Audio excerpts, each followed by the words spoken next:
mencionaré dos o tres que creo que en este momento deben preocuparnos mucho, pensando no solo en el presente, sino, y entiendo que es la idea del panel, en el futuro inmediato.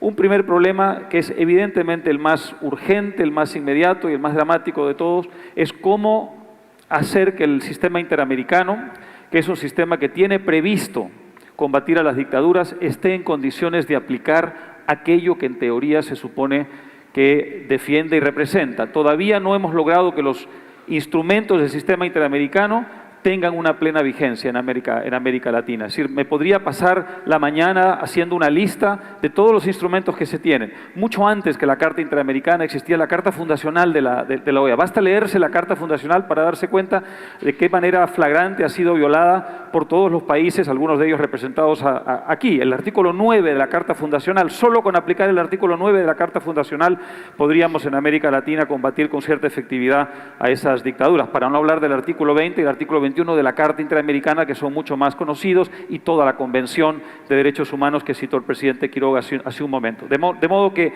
a escala latinoamericana ocurre lo mismo que ocurre en cada país, y es un divorcio enorme entre las instituciones y la capacidad de hacer que esas instituciones tengan plena vigencia. Hay en estos momentos una dificultad, yo creo que no insuperable, pero evidentemente muy importante, para que el sistema interamericano sea digno de ese nombre. Creo que este es un primer gravísimo problema.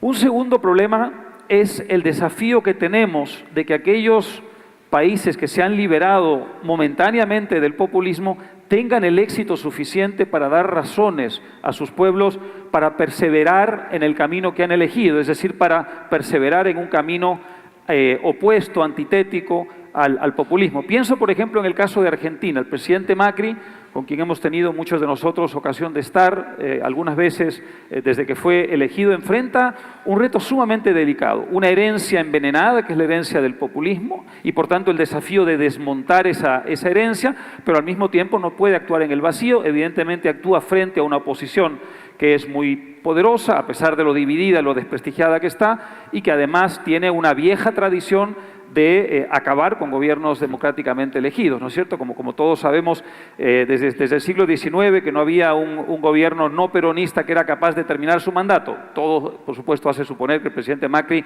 va a ser el primero en muchísimas décadas en terminar ese mandato. Pero ¿a qué voy? A que si el presidente Macri no logra, en medio de ese contexto enormemente hostil, llevar a cabo las reformas que permitan liberar la energía creativa del pueblo argentino y desmontar la herencia populista, va a sobrevenir una nueva frustración, y esa frustración puede abrir las puertas al populismo una y otra vez. Solo ayer hemos visto que se ha producido en el campo financiero y en el campo del mercado cambiario una crisis en Argentina significativa, cuyo origen en realidad es exactamente ese: la dificultad que tiene el presidente Macri, no porque no tenga las ideas claras, las tiene sumamente claras, y su gabinete de ministros también, sino la dificultad que tiene en la práctica para ir desmontando la herencia populista, porque tiene enfrente todavía, evidentemente, a un populismo muy activo. Ese es un tema muy importante, que estos gobiernos que van en la buena dirección tengan el éxito que, por ejemplo, no tuvieron en los años 90 gobiernos antipopulistas que ofrecían también una perspectiva de futuro. Ese fracaso, el de los años 90, abrió las puertas a la ola de populistas que han dominado América Latina en gran parte en la década de 2000. Se ha creado una nueva oportunidad. Es muy importante que todos ayudemos a estos gobiernos bien orientados a tener éxito. Menciono, porque sé que el tiempo es breve, un tercer asunto que me preocupa enormemente, que es Brasil.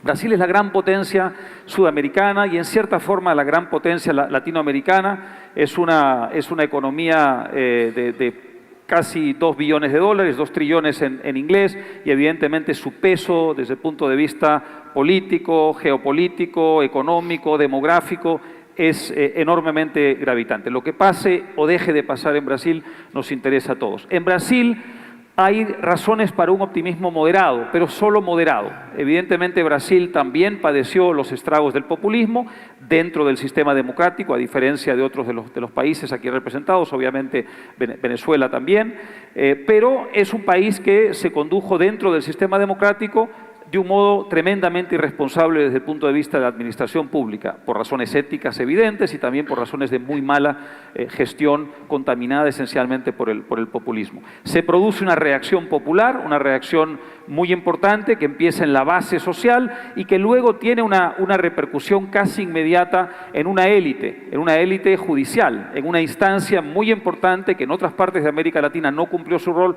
pero que en Brasil decidió cumplir su rol y gracias a ello ha empezado a purgar a muchas de las otras instituciones y al sistema político, también a la clase empresarial, de todas sus malas influencias y sus prácticas perniciosas. Pero Brasil está lejos de haber resuelto el problema y lamentablemente en estos momentos lo que llama la atención es la ausencia de alternativas. ¿Por qué? Porque prácticamente toda la clase política está manchada. No solamente el Partido de los Trabajadores, el partido, digamos, laborista brasileño, que evidentemente es el primer y máximo responsable de lo que ocurrió en las últimas décadas, sino lamentablemente también el Partido del Movimiento Democrático Brasileño, que hoy día gobierna y ayer fue aliado del PT, y lamentablemente también el Partido de la Socialdemocracia Brasileña, que en condiciones ideales sería la alternativa de recambio para lo que está ocurriendo ahora, pero que desgraciadamente también es percibida como parte del mismo problema y aunque no en la misma medida, también fue parte de ese sistema de prácticas corruptas. Y por tanto, Álvaro, lo que hay en Brasil es un vacío que todavía no ha sabido llenar una alternativa democrática que pueda devolvernos las ilusiones.